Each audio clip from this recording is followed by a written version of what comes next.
আসসালামু আলাইকুম my YouTube family. চলে এসেছি আবারও আরেকটি নতুন ব্লগ নিয়ে। যে যেখান থেকে বসে এই মুহূর্তে আমার ব্লগটি দেখছেন, আশা করছি আল্লাহর রহমতে সকলেই ভালো আছেন। আমরাও আলহামদুলিল্লাহ ভালো আছি। আমরা এখন আছি বান্দরবনের থানচিতে। গত ব্লগেই আমি আপনাদের বলেছিলাম যে থানচিতে গিয়ে আমরা কোথায় থাকছি, কি করছি না করছি, কোথায় ঘুরছি সবই আপনাদের সাথে শেয়ার করার চেষ্টা করব। তো বর্তমানে যে বিল্ডিংটা দেখতে পাচ্ছেন, এই বিল্ডিংয়েই আমরা উঠেছি।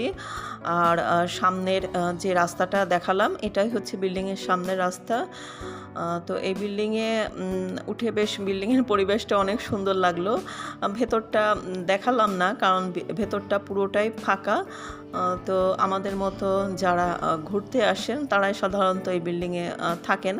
আর দেখতে পেলাম যে দুইটা ফ্যামিলি আছে।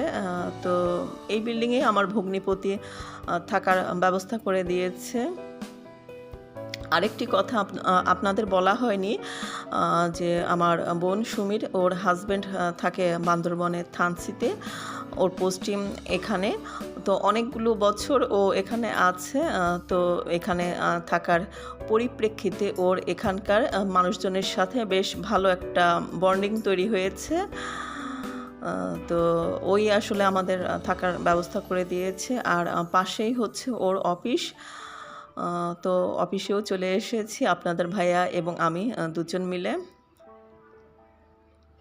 বিশাল অফিস, অফিসের সামনে দাঁড়িয়ে আমি ভিডিওটা করে নিচ্ছি। এটা হচ্ছে বান্দরবনের থানচির এলসিডি ভবন। আমার ভগ্নিপতি এখানকার ইঞ্জিনিয়ার হিসেবে কর্মরত আছে। আর এটা হচ্ছে উপরতলায় উঠে গিয়েছে। তো অফিসের সামনে লম্বা করিডোর। বিকেলবেলা আমরা বেরিয়েছি ঘুরতে। আর একটা দোকানে দেখতে পেলাম যে এই যে লাল রঙের কলা। আমি জীবনে প্রথম দেখলাম এই রঙের কলা। দোকানদার ভাইয়াটিকে জিজ্ঞেস করলাম, তো বললেন যে এই কলার নাম হচ্ছে সূর্যমুখী কলা। তো আমার আসলে টেস্ট করে দেখা হয়নি কলার টেস্ট কেমন। আর এই যে দেখতে পাচ্ছেন দোকানে নানা রকম ভাজা পোড়া।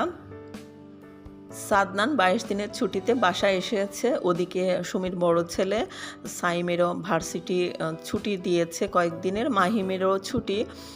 তো সাইম বাবার কাছে আর খালুর কাছে রিকোয়েস্ট করেছে যে ভাইয়ার সাথে আমরা দেখা করব, কয়েকদিন ভাইয়ার সাথে ঘুরবো ফিরবো বেড়াবো। তো খালু আপনি খালামণি আর সাদনান ভাইয়াকে নিয়ে বান্দরবনে চলে আসেন, আমরাও আম্মুকে নিয়ে বান্দরবনে আসি। তো দুই ফ্যামিলি মিলে আমরা ঘুরবো ফিরবো বেড়াবো। তো ছেলেরা যেহেতু আমাদের কাছে রিকোয়েস্ট করেছে, আমরা আর ওদের রিকোয়েস্ট ফেলতে পারিনি। তো পরদিনই আমরা টিকিট কেটে দেখা যাচ্ছে যে চলে এসেছি বান্দরবনে। এই যে ঘুরছি ফিরছি। আর এটা হচ্ছে পরের দিন সকালবেলা আপনাদের ভাইয়া আর আমি এসেছি সাপ্তাহিক হাটে। আর এখানে সপ্তাহে একদিনই হাট বসে। তো আমরা আসতে অবশ্য একটু দেরি করে ফেলেছি। তো আসার পরে দেখি যে খুব বেশি জিনিসপত্র ছিল না, অল্প কিছুই ছিল। তো সব কিছুই ঘুরে ফিরে দেখছিলাম। আর এই হাটে সাধারণত দেখা যায় যে সপ্তাহে একদিন বসে। তো এখানকার উপজাতিরা বিভিন্ন রকম জিনিসপত্র পাহাড়ে ওরা যেগুলো চাষ করে, জঙ্গল থেকে পাহাড় থেকে সব কুড়িয়ে নিয়ে আসে। কিছু হয়তোবা জঙ্গলে ওরা চাষ করে, আর কিছু হয়তোবা এমনিতেই হয়ে যায়। আসলে আমি জানি না। এখানে যে সমস্ত জিনিস দেখলাম, কিছু কিছু চিনি আর কিছু আমাদের অজানা। ওনাদের অবশ্য এই জিনিসগুলোর নাম জিজ্ঞেস করেছিলাম। তো ওনাদের ভাষা আসলে বুঝতে পারিনি। এখানকার উপজাতিদের একটা জিনিস খেয়াল করলাম যে কারো কারো ভাষা একেবারে বোঝা যায় না, ওনারা বাংলা বোঝেন না, কিংবা হয়তোবা বোঝেন বলতে পারেন না, এমনও হতে পারে। আবার কিছু কিছু উপজাতি দেখলাম সুন্দর বাংলায় কথা বলে।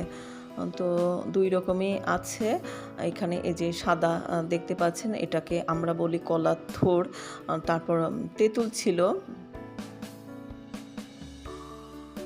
রাতের বেলা আমরা চলে এসেছি পাশেই একটা রিসোর্টে।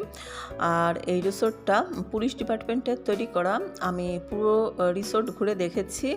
আমার কাছে বেশ সুন্দর লেগেছে। তবে আমি ভিডিও করিনি, কারণ রাতের বেলা পর্যাপ্ত আলোর অভাব ছিল। আর এই অবস্থায় যদি ভিডিও করি দেখতে ভালো লাগবে না। রিসোর্টে ঢুকতে প্রথমে যে রিসেপশনটা ছিল এটা হচ্ছে রিসেপশন প্লাস ডাইনিং এবং কিচেনও ছিল। তো এটাই আমি শ্যুট করেছি আপাতত। আমার ভগ্নিপতি যেহেতু এখানে অনেকগুলো বছর আছে, সুতরাং সবাই ওকে চেনে। যেখানে যাচ্ছি দেখছি সবাই ওকে চেনে, সবাই খুব রেসপেক্ট করে। তো এখানে এসে আবার বেশ কয়েকটি দাওয়াতও পেয়েছি। আমার ইনশাল্লাহ আগামী ভিডিওতে শেয়ার করার ইচ্ছে আছে। বেড়াতে এসে আমরা ৩টা দলে বিভক্ত হয়ে গিয়েছি। এক দলে আছি হচ্ছে আমি এবং আমার বোন, আরেক দলে ২জন বাবা আছেন, আর আরেক দলে আছে হচ্ছে পিচ্চি বাহিনী, মানে আমাদের ৩ ছেলে ওদের মতোই ওরা ঘুরে বেড়াচ্ছে, ছবি তুলছে, ওদের মতোই ওরা গল্পগুজব করছে। তো ভালোই লাগছে আর কি ৩ ভাইয়ের আনন্দ দেখে। তো বাচ্চাদের আনন্দ দেখে আসলেই ভালো লাগে। আমরা যখন গ্রুপ ছবি তুলছি দেখা যাচ্ছে যে ওদের ৩ ভাইকে কাউকেও খুঁজে পাওয়া যাচ্ছে না। তবে যখন ডাক দিচ্ছি বাধ্য ছেলের মতো ওরা ঠিকই হাজিরা দিচ্ছে। আমার কাছে মনে হয় ওদের ৩ ভাইয়ের কাছে পৃথিবীর সবচাইতে বোরিং কাজ হচ্ছে ছবি তোলা। ওদেরকে আমরা ডাকাডাকি করছি, তো ওদের গল্পে প্রবলেম সৃষ্টি হচ্ছে।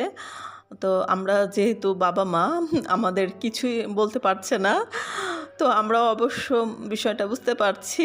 তো এইভাবে কেটে যাচ্ছে।